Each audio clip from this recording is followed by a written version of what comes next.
तारीख थी 15 मई 2026। भारत के मुख्य न्यायाधीश जस्टिस सूर्यकांत ने एक टिप्पणी के दौरान भारत के बेरोजगारों और युवाओं को कॉकरोच कहकर संबोधित कर डाला।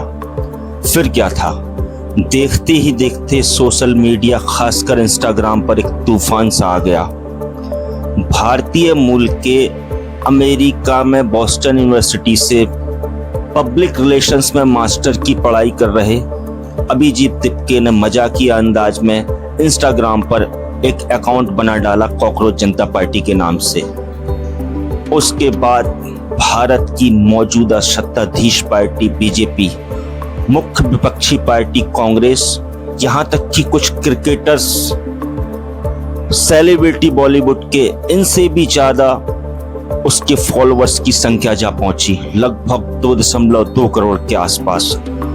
लगातार नीट पेपर लीक की घटनाएं हों या फिर सीबीएसई का मामला हो, इन तमाम मुद्दों को लेकर कुछ एआई जनरेटेड वीडियोस और तस्वीर वहां पर कॉकरोच जनता पार्टी यानी कि सीजेपी के फाउंडर अभिजीत तिपके ने उस पर अपलोड करना शुरू की और देश के तमाम पढ़े लिखे बेरोजगार नौजवानों के द्वारा इसको काफी समर्थन मिला।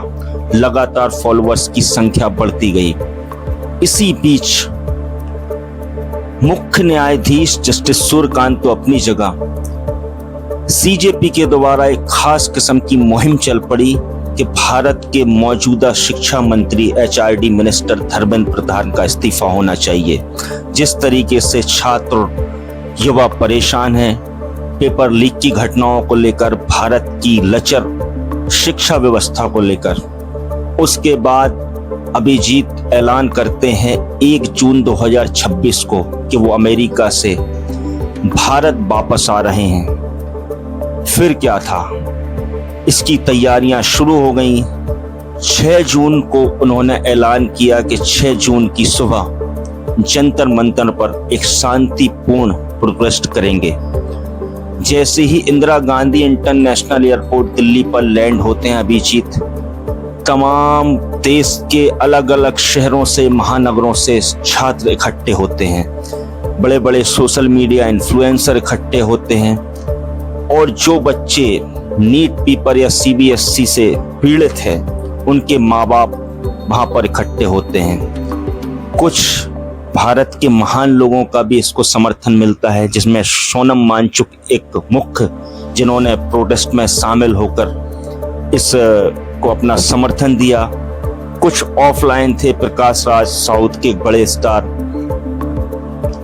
उसके बाद 6 जून भारी पुलिस बल की तैनाती संसद मार्ग से लेकर इंदिरा गांधी इंटरनेशनल एयरपोर्ट और फिर जंतर मंतर पर दिन के लगभग 1 बजे ये प्रदर्शन शुरू होता है। मुख्य मीडिया ने इससे दूरी बनाए रखी। ज्यादातर यूट्यूबर्स, सोशल मीडिया इन्फ्लुएंसर्स, कई न्यूज वेबसाइट ने इसको कवर किया। उसके बाद जिस तरीके के कयास लगाए जा रहे थे कि कहीं ये आंदोलन कुचल ना दिया जाए, लेकिन मौजूदा आर्थिक परिस्थितियों और शिक्षा व्यवस्था को लेकर सरकार गंभीर थी। शायद युवाओं से, जेनजी से उलझना उसने सही नहीं समझा और यही कारण था कि प्रदर्शन की इजाजत दे दी गई। प्रदर्शन शांतिपूर्ण रहा। शाम 5 बजे तक जंतर मंतर पर प्रदर्शन की इजाजत थी। इसके बाद जब प्रदर्शन समाप्त हुआ तो सीजेपी की तरफ से एक अल्टीमेटम दिया गया कि अगले शनिवार तक अगर शिक्षा मंत्री धर्मेंद्र प्रधान का इस्तीफा नहीं हुआ तो एक बार फिर से इससे भी जोरदार प्रदर्शन करते हैं। अब देखना होगा कि 2010 और 12 के दरमियान जिस तरीके से भारत में इंडिया अगेंस्ट करप्शन, जबकि तत्कालीन मनमोहन यूपीए 2 सरकार के खिलाफ जिस तरीके से अन्ना आंदोलन छेड़ा गया, उतना ये कामयाब होता है, देश में सत्ता परिवर्तन होता है, एचआरडी मिनिस्टर धर्मेंद्र प्रधान का इस्तीफा होता है या नहीं। आने वाले दिनों में देखने को मिलेगा कि इस पार्टी का भविष्य क्या होता है, कितना पावरफुल रहती है पार्टी। और युवा जो कि हर एक देश का भविष्य है, भारत एक युवा प्रधान देश है, तो देखना होगा आने वाले वक्त में इसके क्या नतीजे होते हैं। बने रहिए हमारे साथ, मिलते हैं किसी एक वीडियो में बहुत जल्द। बहुत बहुत शुक्रिया।